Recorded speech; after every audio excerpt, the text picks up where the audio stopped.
Can you imagine a plane flying at 4,000 feet and the richest man in the world going to the toilet and out the wrong door and falling out of a plane?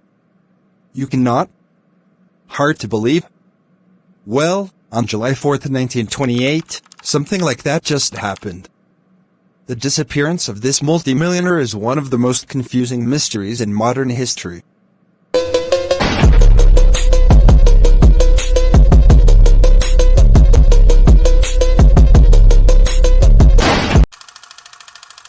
Hello guys. Welcome to Explainator. Today we are telling in one unusual story. Would you believe me if I told you that a man fell off a plane? Just like that. He went to the toilet, missed the door and fell off the plane. And that none of the passengers noticed it. And that the pilot does not realize that he is flying open the door. Pretty amazing, isn't it? Don't you believe? Me neither. So let's go. But before we go, as I always will, I ask you to click like, share, subscribe and so support me. Fasten your seatbelt, let's take off. Belgian banker Alfred Levenstein was the third richest man in the world when he allegedly fell from his private plane on July 4th, 1928 in a bizarre accident that still confuses aviation experts. The disappearance of Alfred Levenstein is one of the most confusing mysteries in modern history.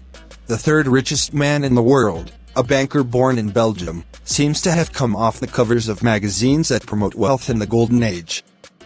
However, a year before the stock market crash of 1929 led to the Great Depression, he disappeared allegedly on July 4, 1928. Levenstein boarded his private jet and left Croydon Airport in England to return to Brussels. It was a routine trip he often took with his staff. In the early evening of the 4th of July 1928, a fabulously wealthy businessman named Alfred Levenstein boarded his private plane at Croydon Airport. It was a routine flight that would take him across the English and French coastlines before landing at Brussels, where Loewenstein lived with his wife, Madeleine. Loewenstein was instantly recognizable to the staff at the airport. Indeed, he was recognizable wherever he went. He was a spectacularly wealthy entrepreneur, so wealthy that he was widely known as the world's richest man. Loewenstein was pleased to be flying home on that July day in 1928. It was a fine evening for flying with scarcely a cloud in the sky. The pilot, Donald Drew, assured him that it would be a smooth flight. There were a total of 6 people on the plane, in addition to Alfred Levenstein. Pilot Drew stood by the doorway of the aircraft as the passengers and crew boarded. The other people in the cabin included Fred Baxter, Loewenstein's loyal valet, and Arthur Hodgson, his male secretary. There were also 2 women, Eileen Clark and Paul DeLong, his stenographers. In the cockpit were Drew and Robert Little, the aircraft mechanic. The cockpit was a sealed unit with only a porthole connecting it to the rest of the plane. Once the Fokker had taken off, Drew and Little had no direct access to the cabin. Shortly after 6 p.m., the Fokker V, a small monoplane, set off down the grass runway. Within minutes the plane was airborne and climbing to its cruising altitude of 4,000 feet. Before long, everyone on board could see the Kent coastline below.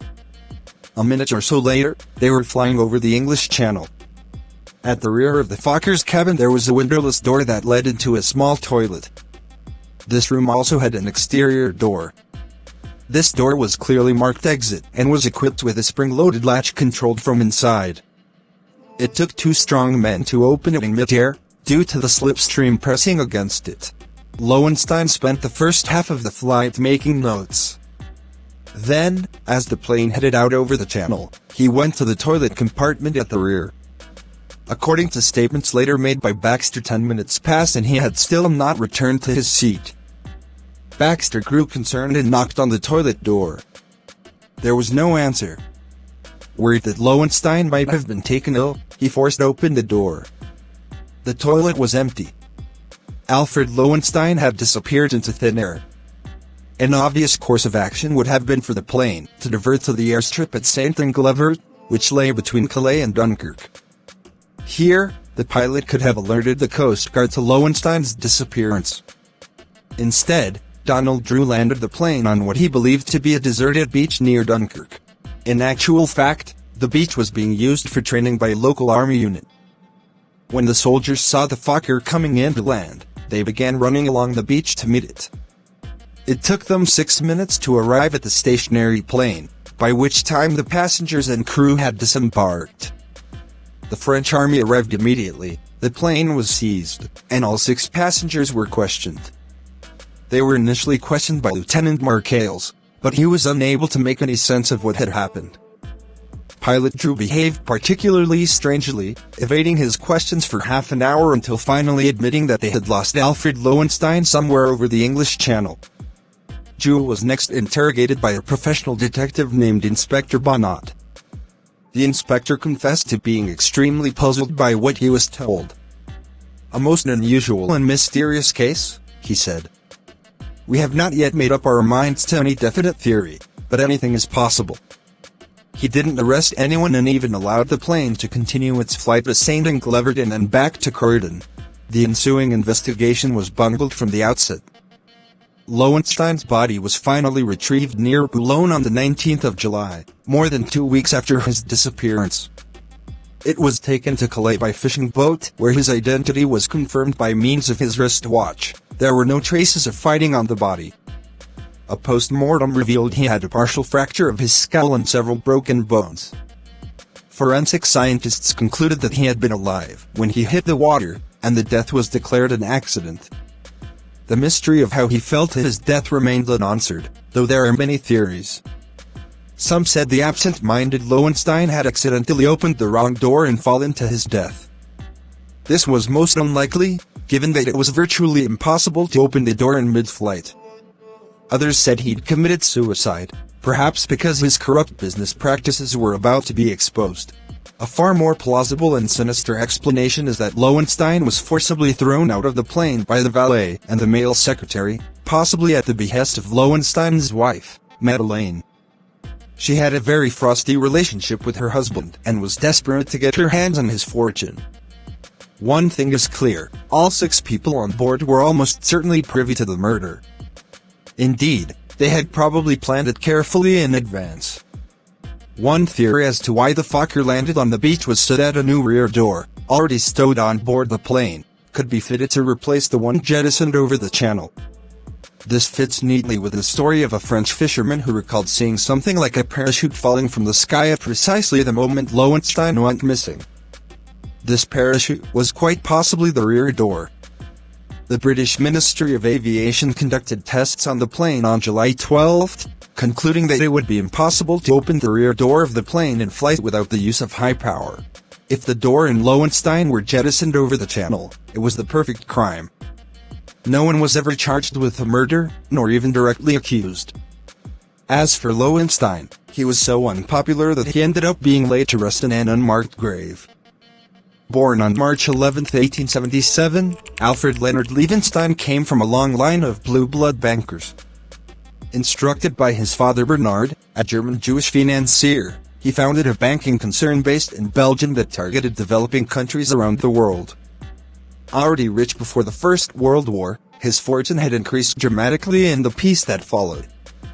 His various companies provided electric power for developing countries, and before long he was being sought out by presidents and prime ministers around the globe.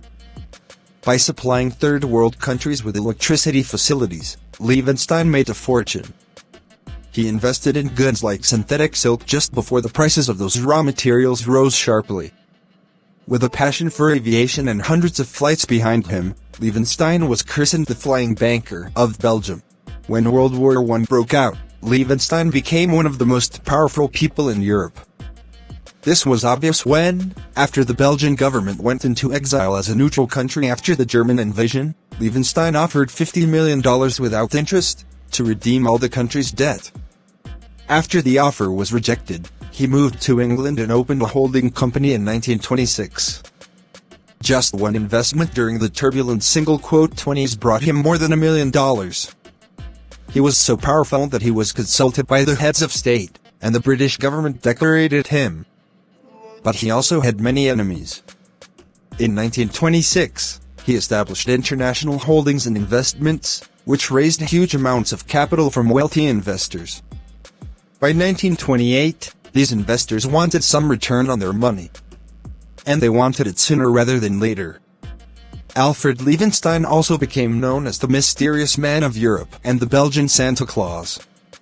His private stud farm of thoroughbred horses won many prestigious races, and just before his death, officially the third richest man, reportedly had profitable businesses in mind in America. I have always used what is called American methods. I love American energy and American efficiency. In many ways, my point of view is similar to that of an American businessman, so I like to work with him and feel at home in his country, he said. On one occasion, Levenstein, even if we assumed that he lost several tens of millions of francs, it would never influence him to jump, claimed one of Alfred's friends. As for Loewenstein, he was so unpopular that he ended up being laid to rest in an unmarked grave. Even his grieving widow, Madeleine, didn't show up. She doubtless had more important matters to attend to, organizing and investing the fortune that she had just inherited. Unfortunately, a few years later, Alfred's son Robert shot one of his servants for mysterious reasons and also died in a plane crash in 1941. That would be all for today, guys. If you liked the video, don't forget to click like and share. If you want to watch more similar content in the future, click subscribe and support me. See you. The Explainator greets you.